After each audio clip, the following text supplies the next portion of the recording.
નમસ્કાર, આપ જોઈ રહ્યા છો તાપી નંબર 1 ન્યૂઝ, ગુજરાતનું અગ્રણી સમાચાર માધ્યમ।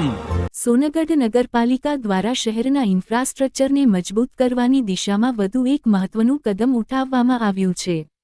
શહેરના જૂનાગામ મેઇન રોડને સુવિધાસભર બનાવવા માટે અંદાજિત ₹1.27 કરોડથી વધુના ખર્ચે તૈયાર થનારા આરસીસી રોડનું વિધિવત ખાતમુહૂર્ત કરવામાં આવ્યું હતું।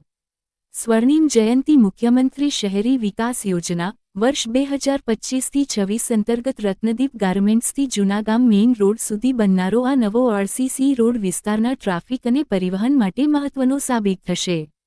સ્થાનિક દુકાનદારો અને નાગરિકોનું કહેવું છે, કામ વહેલું શરૂ કરવાની જરૂર હતી। એક તરફ વિકાસના કામનો હર્ષ છે, તો બીજી તરફ સ્થાનિકો અને દુકાનદારોમાં વ્યાપક ચર્ચા છે કે આ કામ હજુ વહેલું શરૂ કરવાની જરૂર હતી।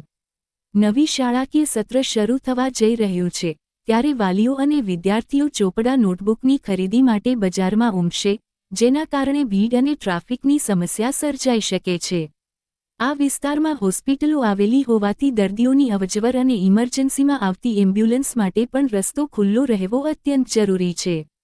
વરસાદનું જોખમ છે, આગામી દિવસોમાં વરસાદ પડવાની શક્યતા છે। જો ચાલુ કામકાજ દરમિયાન વરસાદ આવે તો ખોદકામ અને કાદવ કીચડને કારણે સ્થાનિકો તેમજ વેપારીઓની હાલાકીમાં અનેક ગણો વધારો થઈ શકે છે તેવી ભીતિ સેવવામાં આવી રહી છે। મહાનુભાવોની ઉપસ્થિતિ રહી હતી, જેમાં ખાતમુહૂર્ત પ્રસંગે તાપી જિલ્લા ભાજપ મહામંત્રી નિખિલભાઈ શેઠ, નગરપાલિકા પ્રમુખ સારિકાબેન પાટીલ, ઉપપ્રમુખ પ્રકાશભાઈ ગામિત, કારોબારી અધ્યક્ષ હેતલભાઈ મહેતા, બાંધકામ અધ્યક્ષ આશીષભાઈ શાહ, સંગઠન પ્રમુખ અમિત અગ્રવાલ, મહામંત્રી વિમલ દેસાઈ અને ડો. રાજપૂત સાહેબ સહિતના અગ્રણીઓ ઉપસ્થિત રહ્યા હતા।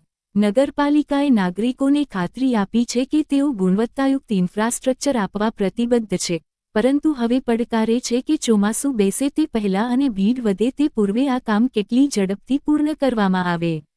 સાદિક પઠાણ, તાપી નંબર 1 ન્યૂઝ।